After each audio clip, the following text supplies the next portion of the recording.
भनेपछि त्यो किसिमको त्यो तहको त्यो लेभलको नेता प्रधानमन्त्री नेपालमा छैन अहिले, त्यो नेतै छैन। हिजो नक्सामा घुसाएर हिँड्नुभयो केपी ओली, उहाँले त्यति मात्रै गर्नुभयो, उहाँसँग पनि त्यो कार्यान्वयन गर्ने ताकत क्षमता थिएन, आज चुप क्षमतै थिएन, उहाँ अहिले चुप हुनुहुन्छ। उहाँसँग पनि उहाँका केही पछाडि आशा भरोसाका केही कुराहरू होलान्।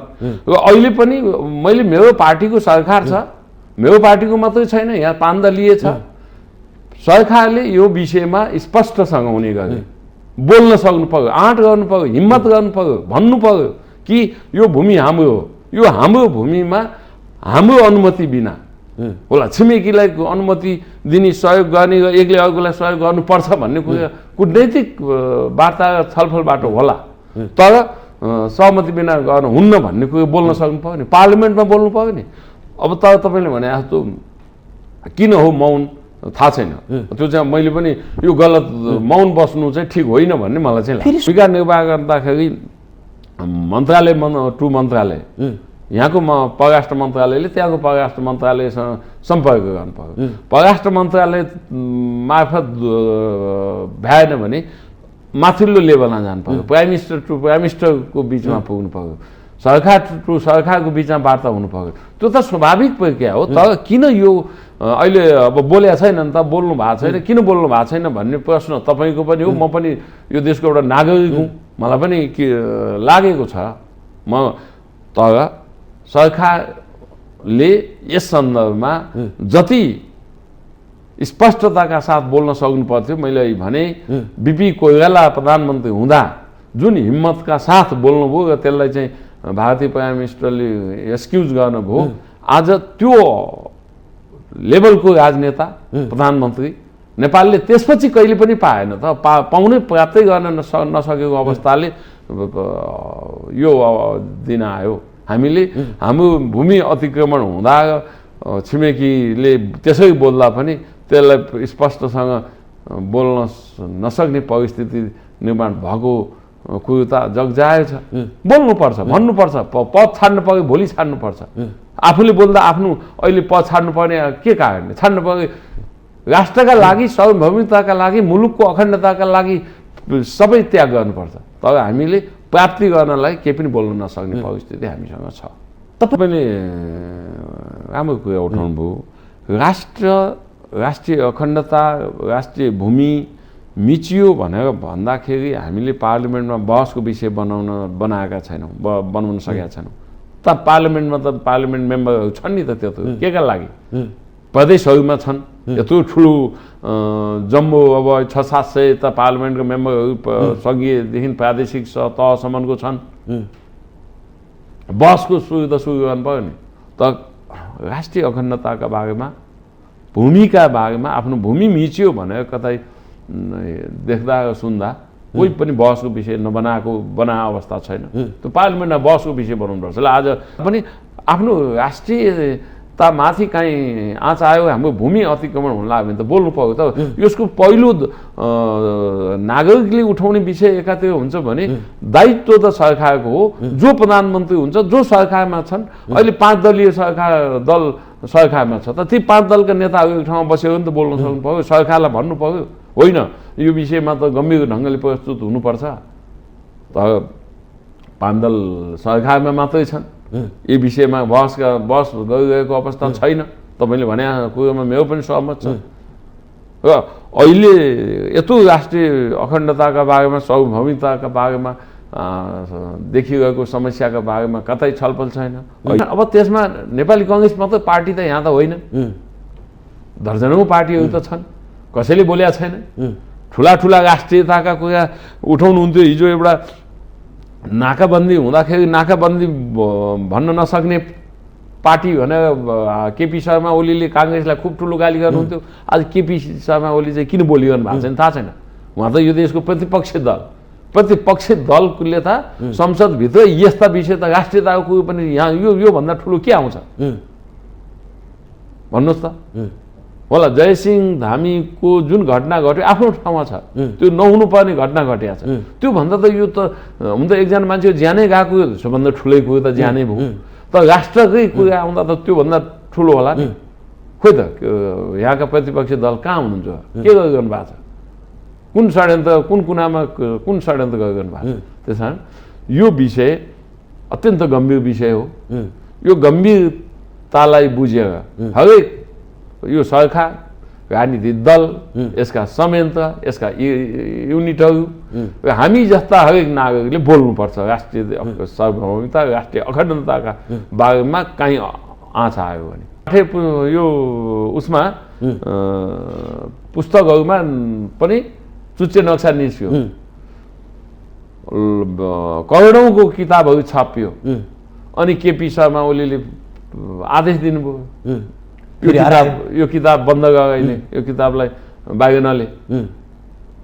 किताबमा त्यो हामीले नक्सा पार्लिमेन्टमा पास भएको नक्सा किताबमा छापिँदाखेरि यसलाई बन्द गर्नुपर्ने कारण के?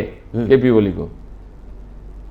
त्यसकारण केपी ओलीको त्यो पनि एउटा भ्रम जालभित्र त्यो बेला उहाँलाई के लाग्थ्यो भने आफूले संसदभित्र प्रस्तुत गर्ने, अरू दलले यो विषयमा केही बोल्दैन, मौन बस्छ, पास हुँदैन, म राष्ट्रियता, म राष्ट्रवादी त मै मात्रै हो नि, मेरो पार्टी मात्रै हो नि, अरू त जम्मै भन्ने ढङ्गको सोचाइले उहाँले त्यो ल्याउनु भएको थियो। त्यो भ्रम थियो। त्यसो भए उहाँले त्यो भ्रम छर्नु भएको थियो। भ्रम छर्नु खोज्दाखेरि सबै दलले यस्तो राष्ट्रिय स्वाधीनताका बारेमा त एक हुनुपर्छ भनेर एक भयो, पास भयो। पास भयो, भोलिपल्ट त उहाँ त फेरि लम्पसार पाउन पुग्नुभयो। यो गल्ती भयो, मैले भ्रम छर्न ल्याएको थिएँ, गल्ती भयो, अब म यसलाई चाहिँ किताबमा छपाउने र कोही यसलाई बन्द छापिसक्यो, करोडौँको किताब छापिसकेको थियो। तपाईँले पनि सुन्नु भएको थियो, बन्द गरे होइन।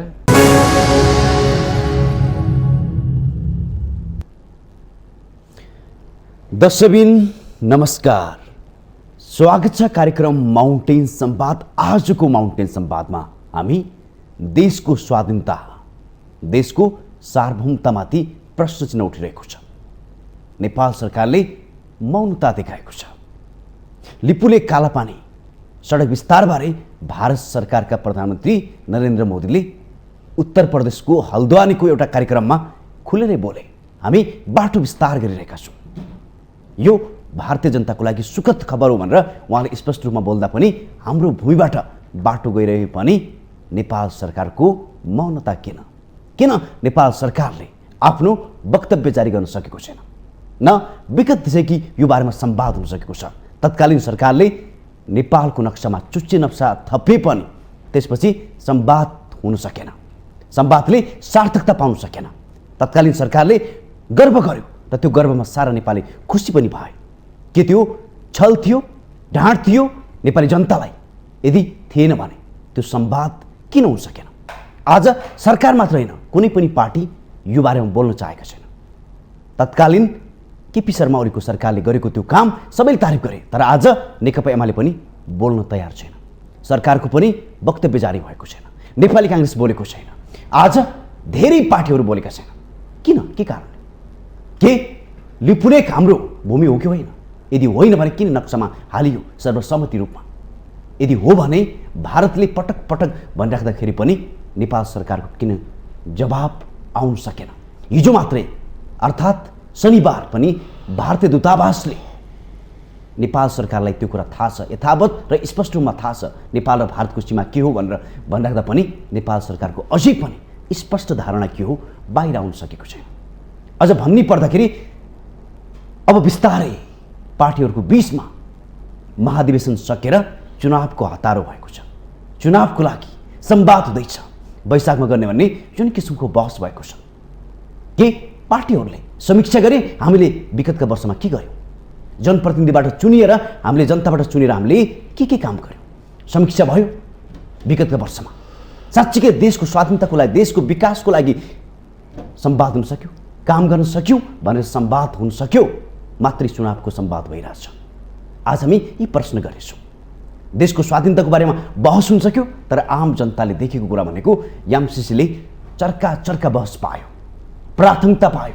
गाजाले प्राथमिकता पाएन, एर्सा गुम्बा आज विश्व प्रख्यात छ हाम्रो, त्यसले खासै बहस पाउन सकेन, सस्तो मूल्यमा बेच्नु परिरहेको छ। आज विश्व जगत त्यो देखेर डोल्पा हुम्लाको तापक्रम बनाएर चाहिँ नि एर्सा गुम्बा उत्पादन गर्नमा लागिसक्यो, तर प्रकृतिले दिएको चिजलाई पनि हामीले यथावत रूपमा यसको फाइदा लिन सकेका छैन। त्यसैगरी स्रोत र साधनको बारेमा बहस हुन्छ कि आज हामी यी पाटोमा संवाद गर्नेछौँ। यदि होइन भने चुनावमा के सन्देश लाँदैछन् त पार्टीहरूले, आज यी पाटोमा संवाद गर्नेछौँ। संवादको लागि आज हामीसँग जोडिनु भएको छ नेपाली काङ्ग्रेसका नेता जगदीश्वर नरसिंह केसी। अब भने आजको यो संवादमा म उहाँलाई जोड्न चाहन्छु। तपाईँलाई स्वागत छ। धन्यवाद। सुरुमै प्रश्न राखेँ तपाईँले, देशको स्वाधीनताको लागि आज न सरकार नै बोलेको छ न कुनै पनि पार्टी बोले।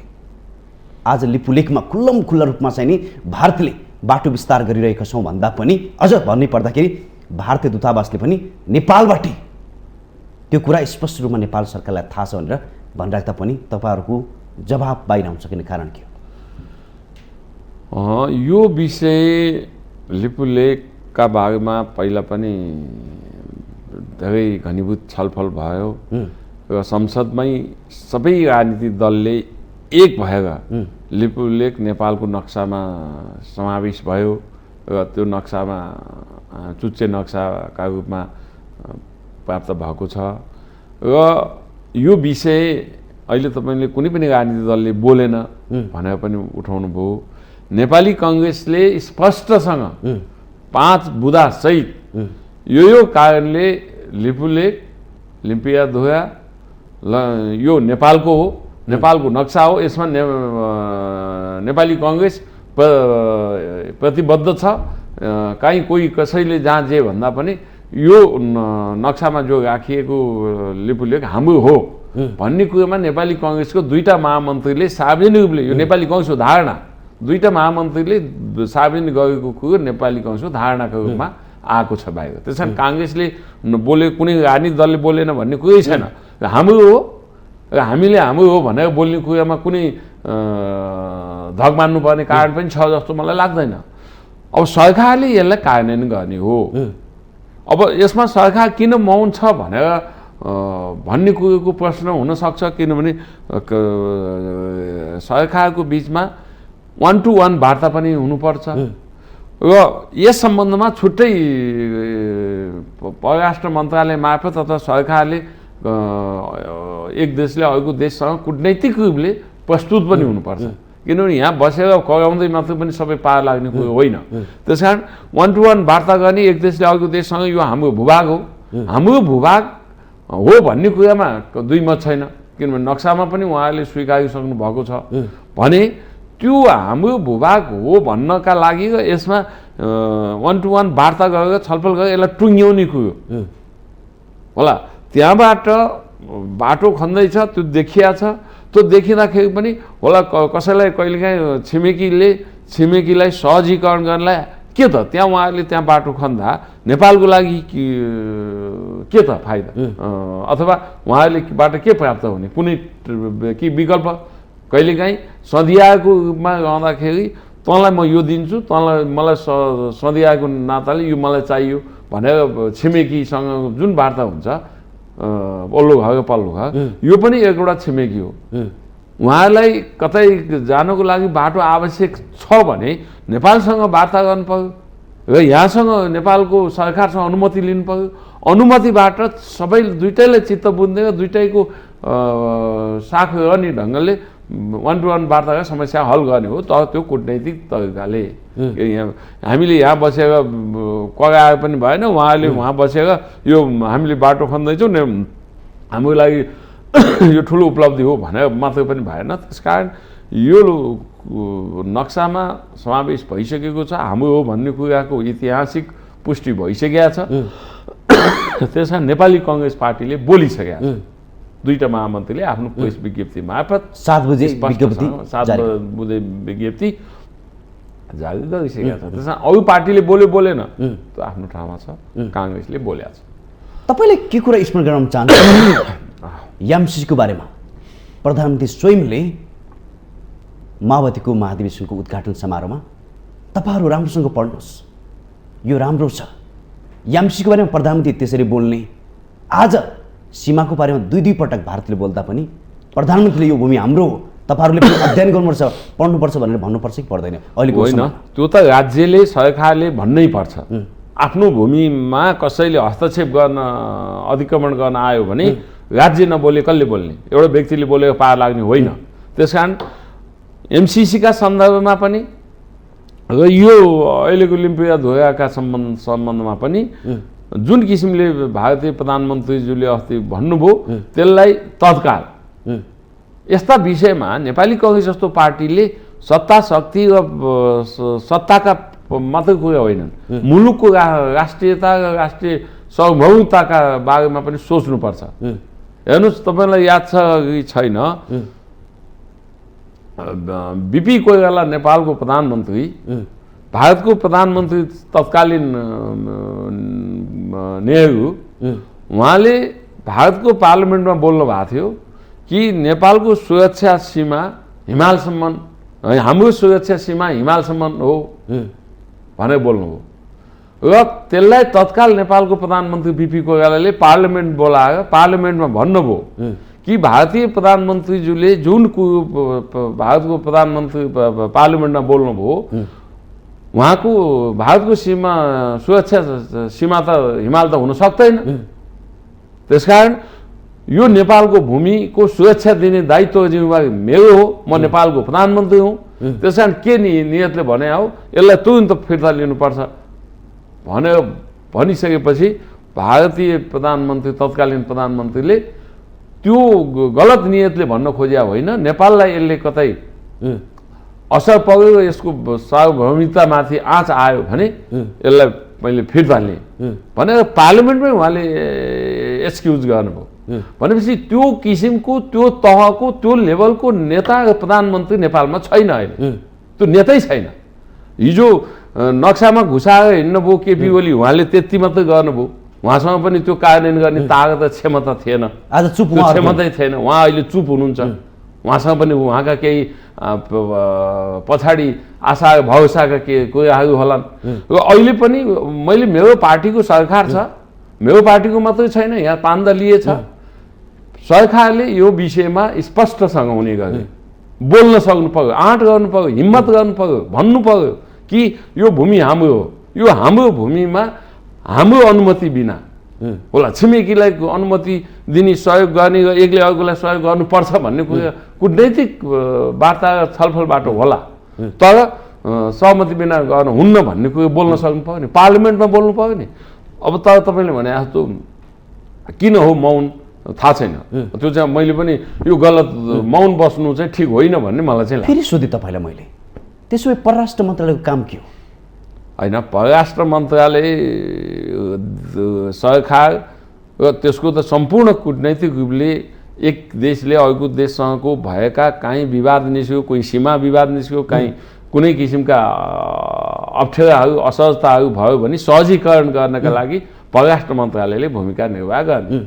त्यो भूमिका निर्वाह गर्दाखेरि मन्त्रालय टु मन्त्रालय, यहाँको परराष्ट्र मन्त्रालयले त्यहाँको परराष्ट्र मन्त्रालयसँग सम्पर्क गर्नु पर्यो, परराष्ट्र मन्त्रालय मार्फत भ्याएन भने माथिल्लो लेभलमा जानु पर्यो, प्राइम मिनिस्टर टु प्राइम मिनिस्टरको बिचमा पुग्नु पर्यो, सरकार टु सरकारको बिचमा वार्ता हुनु पर्यो। त्यो त स्वाभाविक प्रक्रिया हो। तर किन यो अहिले अब बोलेको छैन त, बोल्नु भएको छैन, किन बोल्नु भएको छैन भन्ने प्रश्न तपाईँको पनि हो, म पनि यो देशको एउटा नागरिक हुँ, मलाई पनि लागेको छ। तर सरकारले यस सन्दर्भमा जति स्पष्टताका साथ बोल्न सक्नु पर्थ्यो, मैले भने बीपी कोइराला प्रधानमन्त्री हुँदा जुन हिम्मतका साथ बोल्नुभयो र त्यसलाई चाहिँ भारतीय प्राइम मिनिस्टरले एक्सक्युज गर्नुभयो, आज त्यो लेभलको राजनेता प्रधानमन्त्री नेपालले त्यसपछि कहिले पनि पाएन त, पाउनै प्राप्तै गर्न नसकेको अवस्थाले यो दिन आयो। हामीले हाम्रो भूमि अतिक्रमण हुँदा छिमेकीले त्यसै बोल्दा पनि त्यसलाई स्पष्टसँग बोल्न नसक्ने परिस्थिति निर्माण भएको कुरो त जगजाहेर छ। बोल्नुपर्छ, भन्नुपर्छ, पद छाड्नु पर्यो, भोलि छाड्नुपर्छ। आफूले बोल्दा आफ्नो अहिले पद छाड्नु पर्ने के कारणले छाड्नु पर्यो? राष्ट्रका लागि, सार्वभौमिकताका लागि, मुलुकको अखण्डताका लागि सबै त्याग गर्नुपर्छ। तर हामीले प्राप्ति गर्नलाई केही पनि बोल्न नसक्ने परिस्थिति हामीसँग छ। तपाईँलाई फेरि के थप्नु चाहे भने विगतको जुन क्रियाकलाप देखियो प्रतिनिधिहरूको बिचमा संसदमा स्वाधीनताको बारे सम्वाद हुनुपर्थ्यो, सीमाको बारेमा संवाद हुनुपर्छ, हामी भारतसँग संवाद गर्नुपर्छ भनेर, तर त्यो संवादले कहिले पनि सार्थकता पाउन सकेन। तर एमसीसीको एउटा प्रोजेक्टले महिनौँदेखि वर्षौँदेखि संसदभित्र पनि त्यसले नै बहस पायो। सबै पार्टीको लागि तछाड मछाडको कुरा भयो, प्रधानमन्त्री समेत।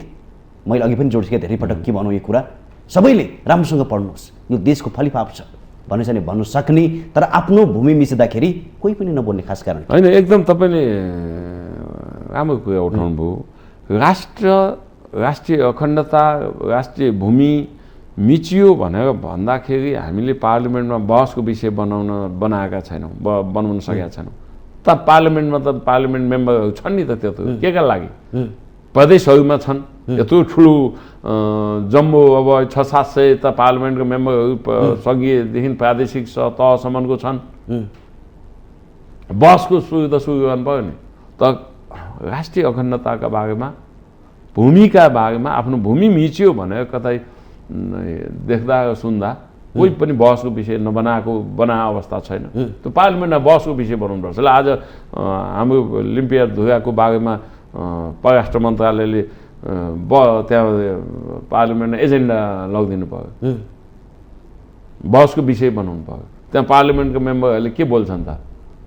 अब त्यो मात्रै बोल्ने कुरा, आफ्नो ठाउँमा बोल्ने केही मान्य सदस्यहरूले बोलिरहनु भयो होला, तर यो विषय पार्लिमेन्टको बहसको विषय, सबैको विषय हामी सबैको साझा विषय हो नेपालीहरूको। हाम्रा भूमिका बारेमा काहीँ भूमि मिचिन लाग्यो भने, राष्ट्रिय अखण्डतामाथि आँच आउन लाग्यो भने, सार्वभौमिकतामाथि आँच आउन लाग्यो भने हरेक नेपालीले बोल्नुपर्छ।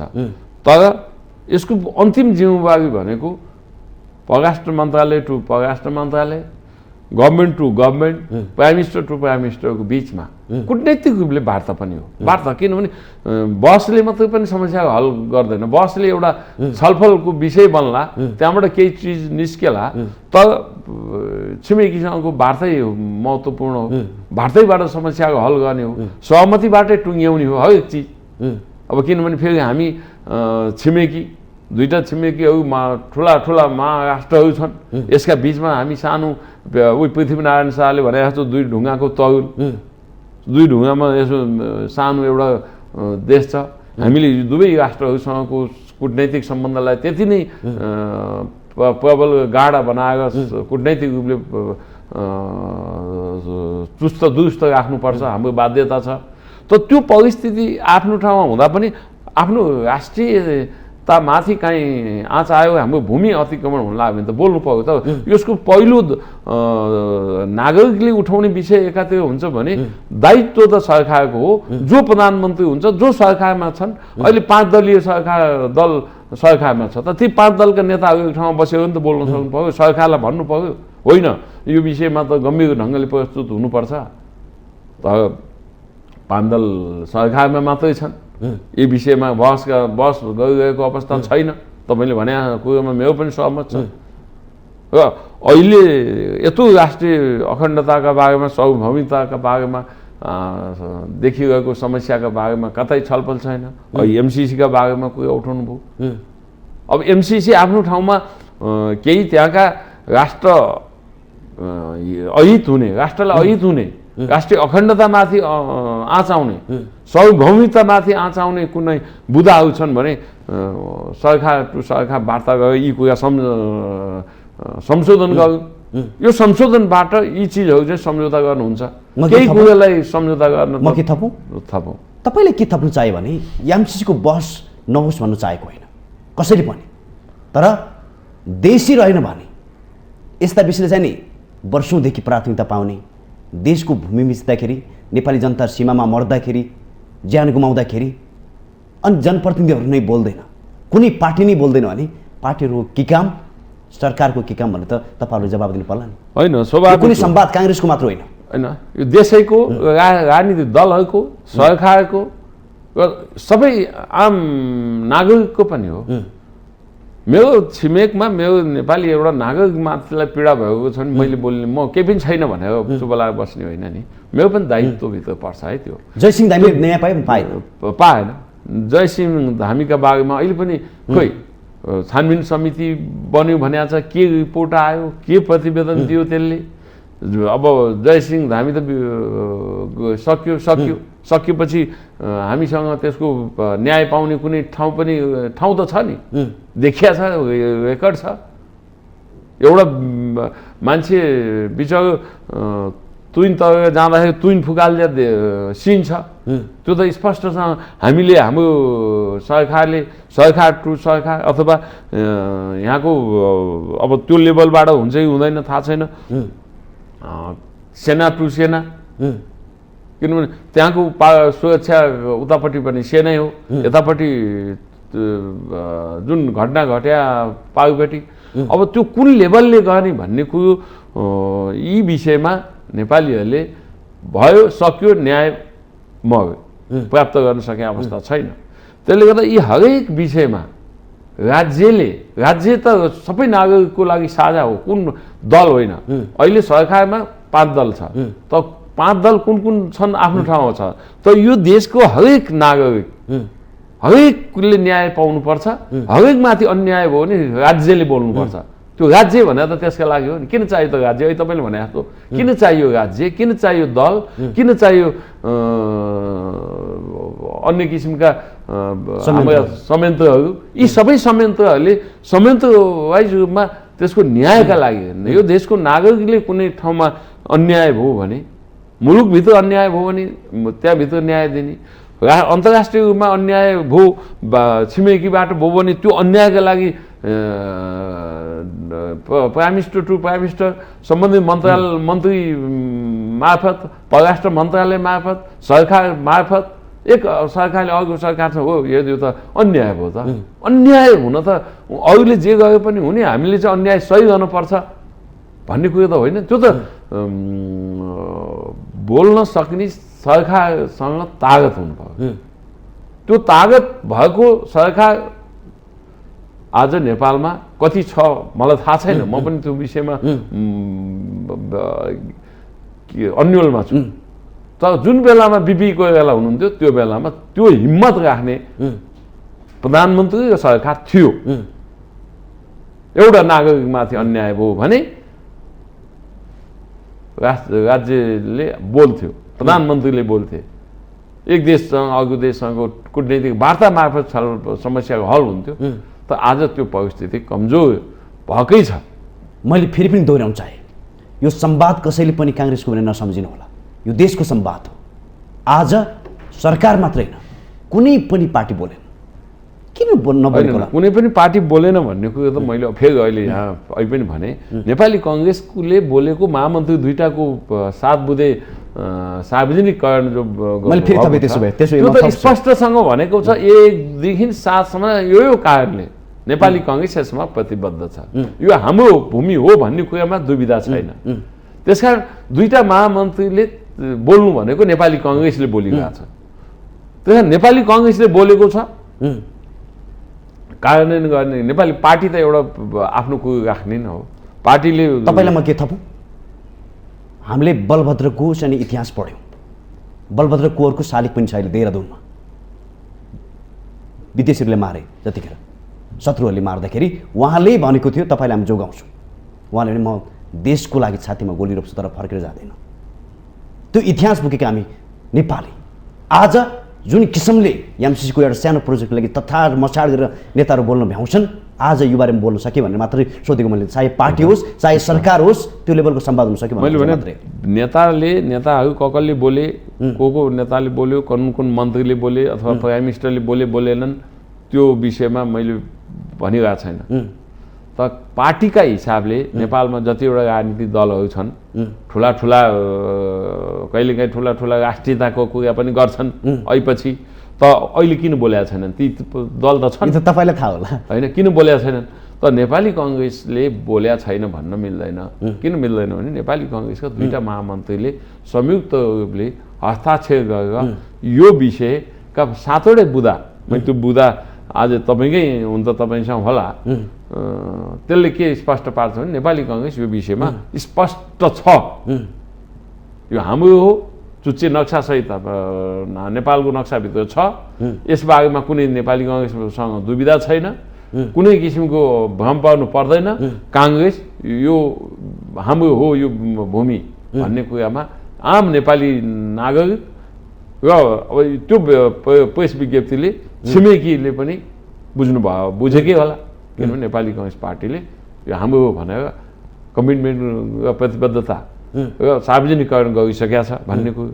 त्यसमा अब त्यसमा नेपाली कङ्ग्रेस मात्र पार्टी त यहाँ त होइन, दर्जनौँ पार्टीहरू त छन्, कसैले बोलेका छैन। ठुला ठुला राष्ट्रियताका कुरा उठाउनुहुन्थ्यो। हिजो एउटा नाकाबन्दी हुँदाखेरि नाकाबन्दी भन्न नसक्ने पार्टी भनेर केपी शर्मा ओलीले काङ्ग्रेसलाई खुब ठुलो गाली गर्नुहुन्थ्यो। आज केपी शर्मा ओली चाहिँ किन बोलिरहनु भएको छैन थाहा छैन। उहाँ त यो देशको प्रतिपक्षी दलले त संसदभित्र यस्ता विषय त राष्ट्रियताको कुरो पनि यहाँ योभन्दा ठुलो के आउँछ भन्नुहोस् त। होला जयसिंह धामीको जुन घटना घट्यो आफ्नो ठाउँमा छ, त्यो नहुनुपर्ने घटना घटेको छ। त्योभन्दा त यो त हुन त एकजना मान्छे ज्यानै गएको सबभन्दा ठुलै कुरो त ज्यानै भयो, तर राष्ट्रकै कुरा आउँदा त त्योभन्दा ठुलो होला नि। खोइ त यहाँका प्रतिपक्षी दल कहाँ हुनुहुन्छ, के गरिरहनु भएको छ, कुन षड्यन्त्र कुन कुनामा कुन षड्यन्त्र गरिरहनु भएको छ। त्यस कारण यो विषय अत्यन्त गम्भीर विषय हो। यो गम्भीरतालाई बुझेर हरेक यो सरकार, राजनीतिक दल, यसका संयन्त्र, यसका युनिटहरू र हामी जस्ता हरेक नागरिकले बोल्नुपर्छ राष्ट्रिय सार्वभौमिकता, राष्ट्रिय अखण्डताका बारेमा काहीँ आँच आयो भने भन्ने कुरामा हामी एकदम काङ्ग्रेस प्रतिबद्ध छ, कुनै दुविधा छैन काङ्ग्रेससँग। विक्रम सम्वत 2077 साल वैशाख जेठ गते तपाईँहरूले चुच्चे नक्सा निकाल्नुभयो। त्यतिखेर सबै एक ठाउँमा हुनुहुन्थ्यो, सबै नेपालीले खुसी पनि व्यक्त गरे। आज देशलाई आइपर्दाखेरि सबै पार्टीहरू एक ठाउँमा भए, त्यसपछि संवाद हुनै सकेन कारण के? जुन बेलामा नक्सा निकाल्ने बेलामा, नक्सा पास गर्ने बेलामा पार्लियामेन्टमा हामी प्रतिपक्षमा थियौँ। सरकारले जुन कुरोलाई अगाडि सार्यो नेपाली कङ्ग्रेसले अग्लो पंक्तिमा उभिएर समर्थन गर्यो। यो जायज र सही कुरा सरकारले ल्यायो। प्रतिपक्षको काम सरकारले जे ल्यायो त्यसलाई ल्याचे लाउने त होइन नि, तर राष्ट्रियताको कुरो, स्वाधीनताका लागि राष्ट्रिय स्वाधीनताको कुरो त प्रतिपक्ष र सत्तापक्ष भन्ने कुरा आएन नि। सबै एक ठाउँमा हुन्थ्यो, एकै ठाउँमा भयो, सर्वसम्मत पास भयो।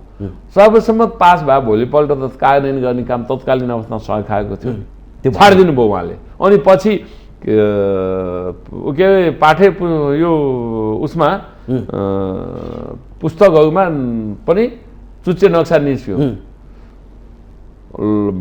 करोडौँको किताबहरू छापियो। अनि केपी शर्मा ओलीले आदेश दिनुभयो यो किताब बन्द गराइने, यो किताबलाई बाहिर नले। किताबमा त्यो हामीले नक्सा पार्लियामेन्टमा पास भएको नक्सा किताबमा छापिँदाखेरि यसलाई बन्द गर्नुपर्ने कारण के? केपी ओलीको। त्यसकारण केपी ओलीको त्यो पनि एउटा भ्रम जालभित्र। त्यो बेला उहाँलाई के लाग्थ्यो भने आफूले संसदभित्र प्रस्तुत गर्ने, अरू दलले यो विषयमा केही बोल्दैन, मौन बस्छ, पास हुँदैन, म राष्ट्रियता, म राष्ट्रवादी त मै मात्रै हो नि, मेरो पार्टी मात्रै हो नि, अरू त जम्मै भन्ने ढङ्गको सोचाइले उहाँले त्यो ल्याउनु भएको थियो। त्यो भ्रम थियो। त्यसो भए उहाँले त्यो भ्रम छर्नु भएको थियो। भ्रम छर्नु खोज्दाखेरि सबै दलले यस्तो राष्ट्रिय स्वाधीनताका बारेमा त एक हुनुपर्छ भनेर एक भयो, पास भयो। पास भयो भोलिपल्ट त उहाँ त फेरि लम्पसार पाउन पुग्नुभयो। यो गल्ती भयो, मैले भ्रम छर्नु ल्याएको थिएँ, गल्ती भयो, अब म यसलाई चाहिँ किताबमा छपाउने र कुरो यसलाई बन्द छापिसक्यो। करोडौँको किताब छापिसकेको थियो, तपाईँले सुन्नु भएको थियो, बन्द गरे होइन त्यो किताब सार्वजनिकरण किन बन्द भयो? यो त प्रश्न हो। त्यो त तत्कालीन सरकार त प्रधानमन्त्री त केपी ओली हो। मैले त्यही किन बन्द गरेँ भने त उहाँको त भ्रम जाल न थियो यो राष्ट्रियताका बारेमा कि मैले अगाडि पार्लियामेन्टमा ल्याइदिएपछि कुनै दल बोल्दैन, नबोलेपछि राष्ट्रवादी र राष्ट्रिय स्वाधीनताको लागि त लड्ने पार्टी त एमाले मात्रै हो नि, अरू त कि पछि लग्गुहरू हुन् भन्ने सोचाइ थियो। तर यस्तो गम्भीर विषयमा त प्रतिपक्ष हुँदा नि काङ्ग्रेसले साथ दियो होइन। भोलिपल्ट कि उहाँले त्यसलाई चाहिँ कार्यान्वयन गर्न चाहनु भएन, किनभने उहाँलाई कुन ढङ्गको पैसा भयो, के भयो, त्यसपछि बाँकी चिज त अब मैले बुझ्ने कुरो भएन। केपी शर्मा ओलीले नै बुझ्ने कुरा हो। उहाँ यो देशको मेरो पनि सम्मानित नेता, तर उहाँ भ्रम जाल फाँग्नलाई भ्रमको जाल हान्न सफल हुन कोसिस गर्नुभयो, तर त्यो उहाँ सफल भयो, सफल हुनु भएन। तपाईँलाई यी संवादमा जोड्नुको खास कारण के थियो भने हामीले लिपुलेखका जनतालाई फोन गऱ्यौँ, हामीलाई साह्रै अप्ठ्यारो भएको छ। जब नेपाल सरकारले चुच्चे नक्सा बनाए हामीलाई अप्ठ्यारो भयो, सेनाको गस्ती बढायो भारतले, प्लेन बढी उडाउँछ माथि, हामी माथि निगरानी बढिराखेको छ। अनि तपाईँहरू चर्का संवाद भाषण एकै ठाउँमा उभिएर हामीले अब नेपालको नक्सालाई चाहिँ नि चुच्चे नक्सा बनायौँ भनेर गर्व पनि गर्नुभयो। त्यहाँसम्म कोही पुग्नु सकेको छ? के लाग्छ कस्तो खालको स्वाधीनता के हाम्रो नेताहरूको? त्यहाँसम्म पुग्नेको त राज्य पुग्ने हो होइन, व्यक्ति को पुग्यो को पुगेन त्यो गौण विषय होइन। तपाईँ आज प्रतिनिधि भएर सोधेको कुरा मैले, संवाद सबैको होइन, यो त साझा चिन्तनको विषय हो, साझा चिन्तनको विषय हो नि, राष्ट्रिय स्वाधीनताका विषय। तर राज्य त्यहाँ उपस्थित हुनुपर्छ, राज्य उपस्थित हुने हो नि। यो देशको राज्य त्यहाँ उपस्थित हुने भनेको तपाईँ पनि हो, म पनि उपस्थित हो क्या। नागरिकता हरेक नागरिक त कुन कुनामा त पुग्ला या नपुग्ला, तर राज्य पुग्नुपर्छ। अब यो हामीले हाम्रो नक्सा म तपाईँलाई अलिकति जोडौँ, राज्य व्यवस्था समितिमा म थिएँ। हामीले यस्तै राष्ट्रिय स्वाधीनताका कुरा उठ्दै जाँदा नेपालको नक्सा खोज्यौँ, नेपालको नक्सै छैन, छैन नेपालको नक्सै फेला पारेन। हामीले धेरैचोटि कोसिस गर्यो भने नेपालको नक्सा त काहीँ न काहीँ होला, ब्रिटिसको छ भन्ने कुरा आउँछ, त्यहाँ तपाईँहरूले जानु ल्याउनुहोस्, खोज्नुहोस्, नेपालको नक्सा छैन। अब नेपालमा हामी कहिलेकाहीँ सीमा क्षेत्रको कुनै ठाउँमा गयो भने अस्ति त्यहाँ थियो हाम्रो म बसेको ठाउँ, आज त यहाँ पुगेछ, यहाँसम्म सेक्युरिटी जान्छ, मेरो घर चाहिँ त्यहाँ छ भन्छ। सीमाका धेरै ठाउँहरूमा यो सबै चिजमा त राज्य उपस्थिति त हुन्छ नि। राज्यले आफ्नो सीमामा सुरक्षाका लागि सुरक्षा संयन्त्रको व्यवस्थापन गरेका छन् हो, त्यसले त आफ्नो कहाँ हो त्यो ठाउँमा त टेकेर बस्न सक्नु पऱ्यो नि।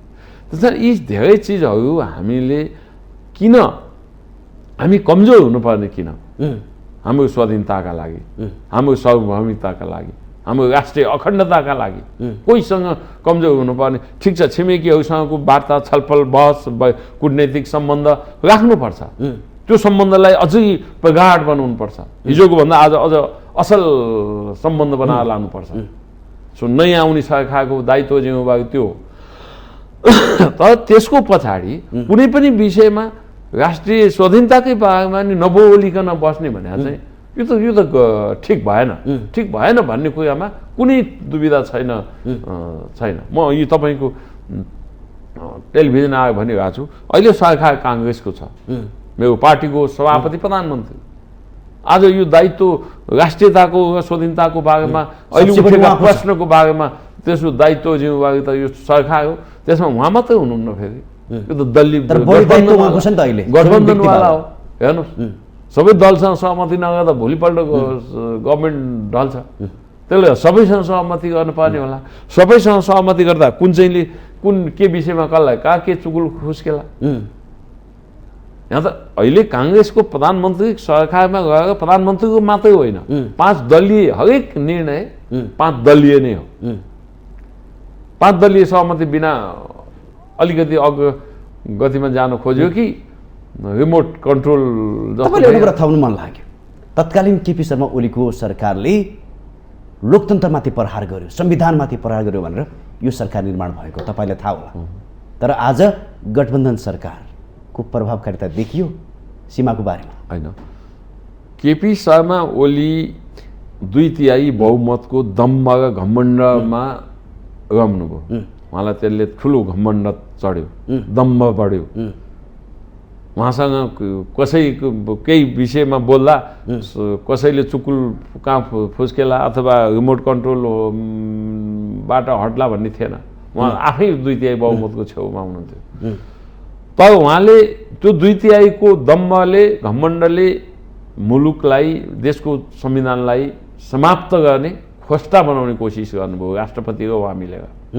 यो जग जाएको छ, यो भनिरहनु पर्दैन। हरेक नेपालीले बुझेको छ संविधानको धागालाई नै खारेज गरेर राष्ट्रपतिले एउटा दलको नेता प्रधानमन्त्रीको लागि गणपूरक सङ्ख्या लिएर राष्ट्रपति कहाँ जाँदा उसलाई प्रधानमन्त्री नै नियुक्ति नगरेर बाहिर पठाइदिनुहुन्छ उहाँले।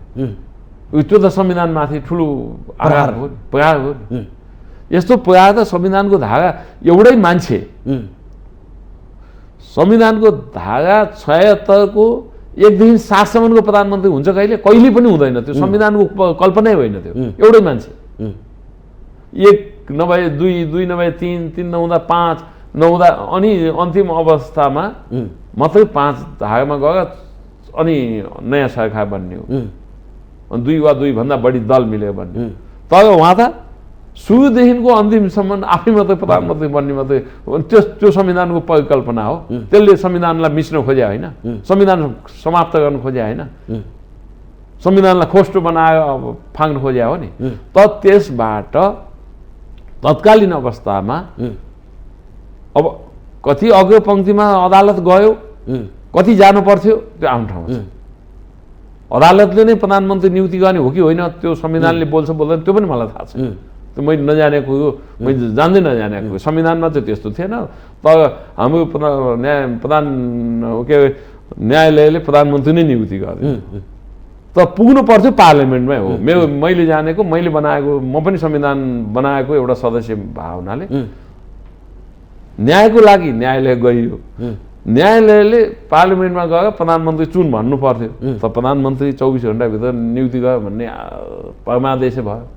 यो कति ठिक हो संवैधानिक हिसाबले त्यो भोलिका दिनमा नजिकका रूपमा बहसको विषय बन्ला त्यो भोलिको दिनमा। त मलाई त मेरो पार्टीको प्रधानमन्त्री भयो हुनाले व्यक्तिगत रूपले मलाई चित्त बुझ्यो होला। तर मुलुकको संविधानका हिसाबले कति ठिक कति बेठिक भन्ने कुरा त त्यो आफ्नो ठाउँमा छ। त्यस कारण यी धेरै चिजहरू कहिलेकाहीँ हामी 2 स्टेप अगाडि बढ्न खोज्छौँ। संविधानले एउटा चिज भनेको हुन्छ, हामी विभिन्न तहमा जाँदा 1 स्टेप 2 स्टेप अघि बढ्दाखेरि संविधान मिचिन सक्छ, मिचिन खोज्छ, मिच्ने प्रयास हुन्छ। यो कुरो केपी ओलीबाट र विद्यादेवी भण्डारी मेरो देशको सम्मानित राष्ट्रपतिबाट धेरै प्रयत्न भएको हो संविधानलाई समाप्त गर्न र ध्वस्त बनाउनका लागि। तर आज देश नै ध्वस्त पारिरहेको छ भारतले। होइन, देशै ध्वस्त भनेर भन्दा पनि जुन तपाईले अघि नै भन्नुभयो विषय उठेको छ, अरू सीमाहरू पनि मिचिरहेको छ। होइन, त्यो त हाम्रो सीमालाई त कहीँ पनि मिच्नु पाउँदैन भन्ने कुरा त एउटा नागरिकले बोल्नुपर्छ नि त। मलाई मेरो देशको माटोसँग गर्व छ नि। म जहाँ जन्मिया छु होला, सानो देश होला, विकासको हिसाबले हामी कमजोर होला, हरेक दृष्टिकोणले कमजोर होला, नेपाली हुँ भन्दाखेरि मलाई गर्व छैन। एउटा नागरिकले गर्व गर्ने ठाउँ त्यो होइन। अनि राष्ट्रिय स्वाधीनतामाथि कतै आँच आयो भने मैले बोल्नु पर्दैन? बोल्नु पर्यो नि। के प्राप्ति हुन्छ प्राप्ति हुँदैन आफ्नो ठाउँमा छ। त्यसले गर्दाखेरि अहिले जुन किसिमको घटना बढ्दो छ यसले मुलुकै ध्वस्त भन्दा पनि मुलुकको स्वाधीनतामाथि आँच आएको महसुस भएको छ हरेक नागरिकलाई। यो विषय यो देशले, यो राज्यले, यहाँका राजनीतिक दलले, एक देशले अर्को देशसँग, एक मन्त्रालयले अर्को मन्त्रालय, देशको मन्त्रालयसँग र प्रधानमन्त्रीले प्रधानमन्त्रीको बिचमा कूटनैतिक रूपले छलफल गरेर यसको हल छिटोभन्दा छिटो खोज्नुपर्छ भन्ने कुरामा कुनै काहीँ दुविधा छैन। मेरो भावना मनसाय त्यही हो। थोरै बाटो परिवर्तन गर्न चाहे। आज देशमा गाँजा पर्याप्त उत्पादन हुन्छ, लाउनु पर्दैन। विश्वले गाँजाबाट धेरै फाइदा निकालेको छ। आज एर्सा गुम्बाबाट पनि विश्व जगत चकित भएको छ। आफू कसरी यो एर्सा गुम्बा चाहिँ उत्पादन गर्ने भन्ने बाटोमा लागिसकेको छ। हामीमा धेरै स्रोत साधन छ, सम्वाद यो बाटोमा आउनु पर्थ्यो। तर एउटा अनुदानको लागि हामी लाँदैनौँ भन्छ नेपाली जनताले, उसले त लग भन्छ अमेरिकाले। यो पार्टीले चाहिँ संवाद पाउने, देशभित्रका सम्पदाहरू दोहन हुने, स्रोत साधनको बारेमा बहसै नहुने। जनप्रतिनिधिहरू खास ठ्याक्कै काम के हो? होइन, अब यो स्रोत साधनहरूका बारेमा कहिले संवाद भयो? विगतका 4 वर्षमा संवाद हुन सक्यो?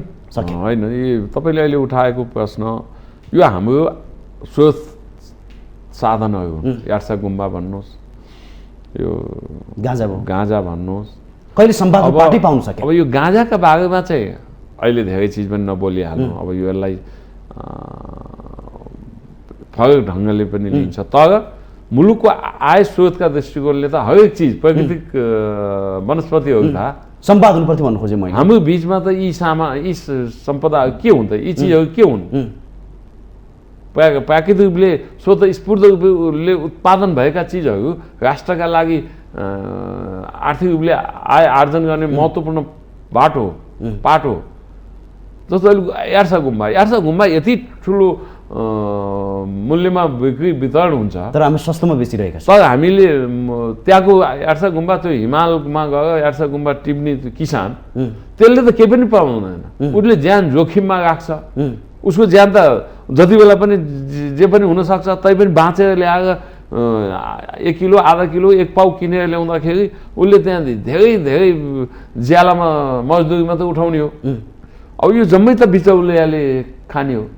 त्यस कारण राज्यले यस्ता चिजहरूका बारेमा त्यो किसानैसँग सिधा किसानले पाउने मूल्य त फेरि थपिहाले त्यही पाओस् न। के थप्नु चाहे संसदमा यी बहसको बाटो भने मैले सोधिरहेको छु, चाहे प्रदेशको होस् चाहे सङ्घीय सदनमा होस्। अब यो यसो बहसको विषय भने किसानहरूका बारेमा, मजदुरका बारेमा, जो मुलुकको काम गरेर खाने श्रमजीवीहरूका बारेमा बहस भयो। यिनीहरूका माथि अन्याय हुनु दिनु हुँदैन।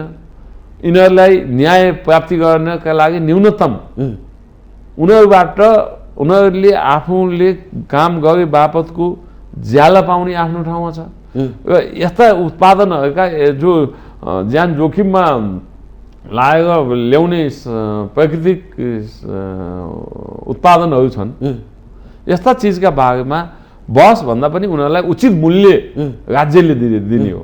यो पार्लिमेन्टमा बहसको विषय आफ्नो ठाउँमा अहिले तपाईँले भने जस्तो यो त राष्ट्रिय स्वाधीनताका बारेमा छलफल भएको छैन, मुलुकको अखण्डताका बारेमा भएको छैन, सार्वभौमिकताका बारेमा छलफल भएको छैन, यार्सा गुम्बाको बारेमा भएन भनेर के कुरा उठाउने?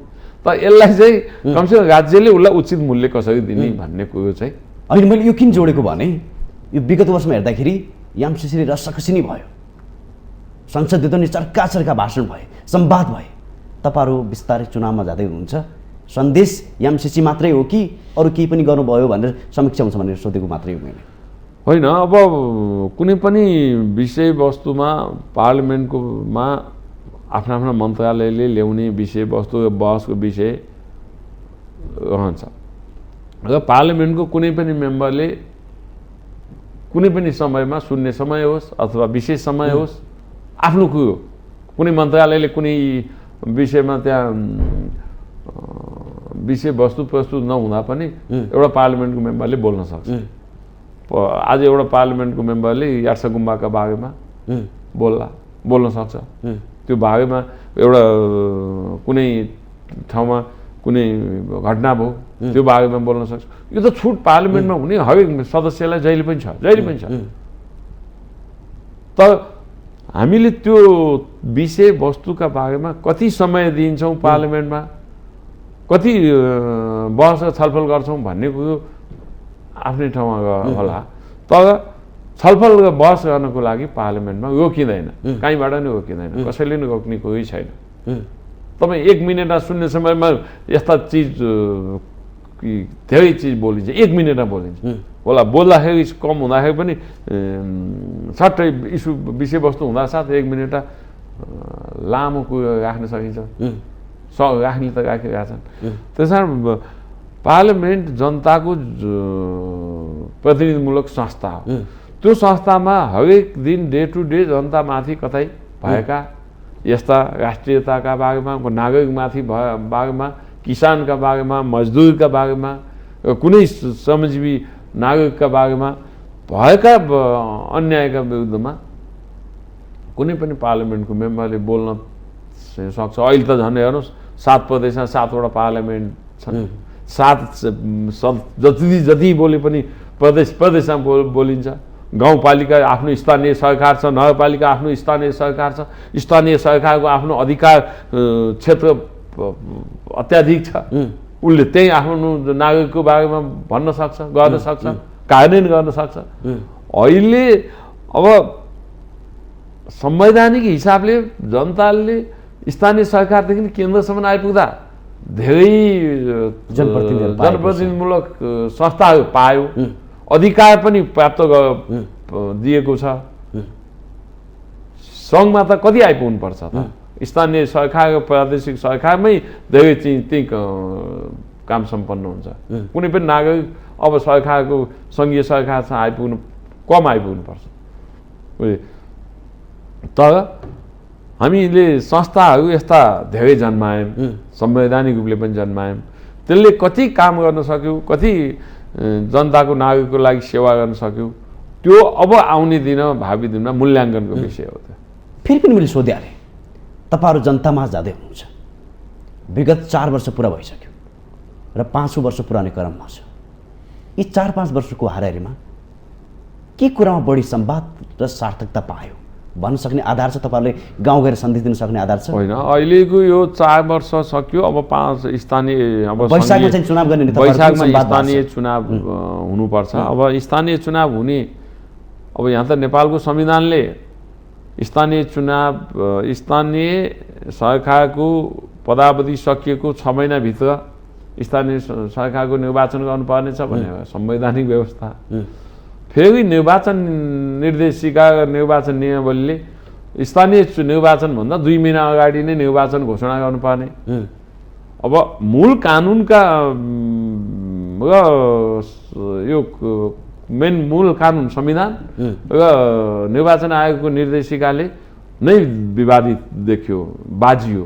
तर यो दुईटा कानुन बाजिँदा मूल कानुनलाई आधार मानिन्छ। मूल कानुनलाई भन्दा माथि कुनै पनि यस्ता निर्देशिका र नियमावलीहरू कार्यान्वयन हुँदैनन्। तर अब स्थानीय निर्वाचनमा जाँदा स्थानीय सरकारले के गर्यो त्यो भोलि जनताको बिचमा जाँदा त्यो जनताले मूल्याङ्कन गर्ने।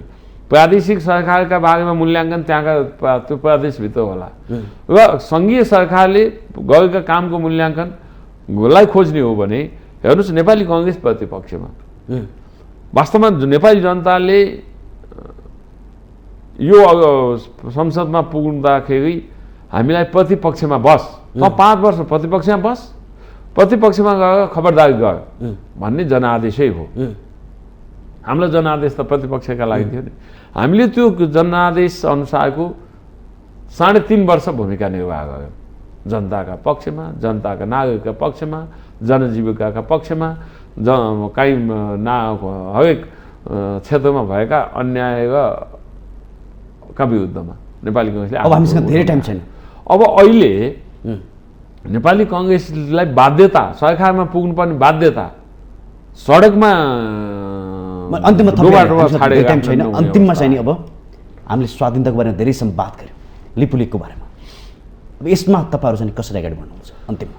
होइन, अब यो त हेर्नुहोस्, राष्ट्रिय स्वाधीनताका कुरा छन्। हामीले नेपाली कङ्ग्रेस पार्टीले एउटा प्रेस विज्ञप्ति मार्फत सार्वजनिकरण गरिसकेका छ।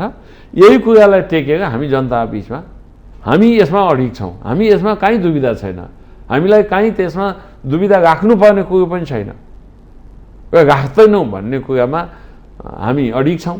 र हाम्रा प्रतिपक्ष नाटकीय रूपमा हिजो भ्रमजाल फैलाउनका लागि जसरी चुच्चे नक्सा प्रस्तावित गर्नुभयो, सबै प्रतिपक्षसहित एक भयो। आज यो विषयमा किन यहाँका प्रतिपक्ष दलहरू कुरा उठाइरहनु भएको छैन? नेपाली कङ्ग्रेस यसमा दृढ छ। आफ्नो राष्ट्रिय स्वाधीनतामाथि कहीँ पनि आँच आउने कुरोमा स्पष्टसँग बोल्ने आँट गर्नुपर्छ। त्यो हिम्मत राखेको छ, राख्छ। हस्, पक्कै पनि तपाईँले भने जस्तै आज काङ्ग्रेस मात्र होइन, देशको स्वाधीनताको लागि सबै एक ठाउँमा हुनुपर्छ भन्दै यो संवादको लागि जोड्नु, यसको लागि धेरै धेरै धन्यवाद दिदी, बिदा हुन चाहन्छु। हस्, मेरो विचार राख्नु दिनुभयो, यहाँलाई पनि माउन्टेन टेलिभिजन तपाईँलाई पनि हार्दिक धन्यवाद। हस्, दर्शकबिन, लिपुलेखको मुद्दा कुनै एउटा पार्टीको होइन, काङ्ग्रेसको मात्रै होइन, माओवादीको मात्रै होइन, सबैको यो इस्यु मुद्दा हो। यसमा सबै एक ठाउँमा आउनुपर्छ। आज प्रतिपक्षी विपक्षी र सत्ता गठबन्धनले मात्रै यो समाधान गर्ने होइन, सबै एक ठाउँमा उभिएर देशको स्वाधीनताको लागि बहसको बाटो बनाउनु पर्ने आवश्यकता देखिन्छ। दुई देश बीचको संवाद बढाउनु पर्ने आवश्यकता देखिन्छ। चाँडोभन्दा लिपुलेखले यो विवादबाट बाहिर आउनुपर्छ र त्यहाँको जनताको अवस्थालाई अझ सरकारले पनि बुझ्नुपर्छ र सरकारको दायित्व यो बहसलाई सार्थक बनाउने। सरकारले चाँडोभन्दा चाँडो लिपुलेखको बारेमा बहस र संवाद र एकताबद्ध सबैको धारणा समेट्न सकोस् भन्दै आजको कार्यक्रमबाट म कार्यक्रम सञ्चालक खगेन्द्र विष्ट बिदा हुन चाहन्छु। नमस्कार।